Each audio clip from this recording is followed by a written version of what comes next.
हमारा क्वेश्चन है, इंटीग्रेशन करना है e to the power 5 log x, e to the power 4 log x, e to the power log 3 log x, e to the power 2 log x।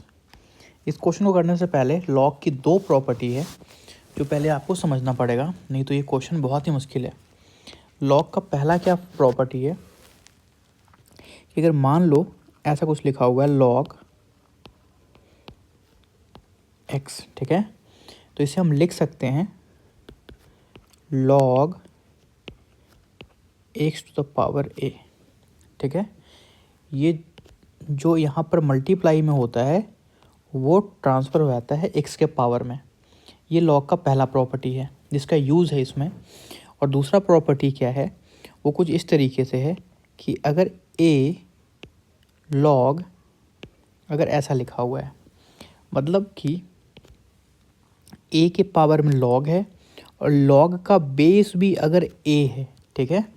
अगर a के power में log है और log का base भी अगर a है तो इसके बराबर में हो जाता है log x, ठीक है। अगर ये दोनों प्रॉपर्टी अगर आप ध्यान में रखें तो इस क्वेश्चन को करना बहुत ही आसान है, ठीक है। बहुत ही इंपॉर्टेंट प्रॉपर्टी है दोनों।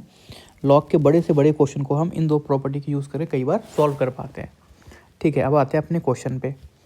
तो आप देख सकते हैं यहाँ पर ये 5 है वो x के पावर में चला जाएगा, यहाँ पर 4 है वो इस x के पावर में चला जाएगा, ये 3 है वो इस x के पावर में चला जाएगा, ये 2 है ये वाला x के पावर में चला जाएगा।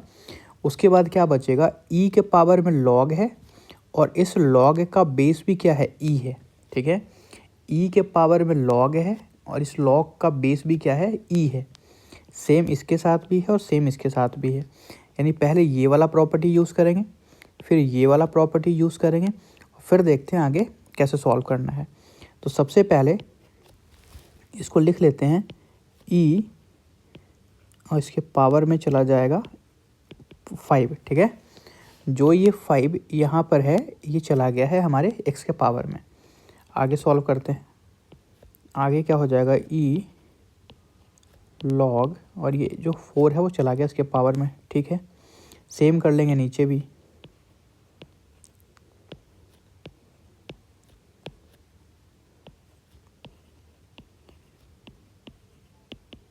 तो ये हो गया हमारा पहला स्टेप, ठीक है। इस प्रॉपर्टी का यूज़ हमने यहाँ पे कर लिया है।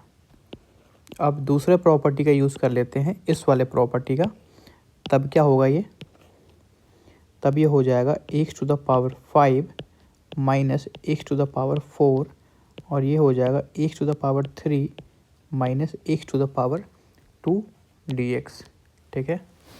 अभी ऊपर से हम कॉमन ले सकते हैं, x टू द पावर 4, यहाँ बचेगा x माइनस 1। नीचे कॉमन ले सकते हैं x टू द पावर 1 और ये भी बचेगा x माइनस 1, ठीक है। इससे इसको कैंसिल कर सकते हैं और हमारा यहाँ पे क्या बचेगा, एक्स स्क्वायर dx। अब एक्स स्क्वायर को कौन से प्रॉपर्टीज सॉल्व करेंगे हम, वो सॉल्व करेंगे इससे, जो कि होता है ये, ठीक है। X to the power n का हम सॉल्व कर लेते हैं इस वाले प्रॉपर्टी से।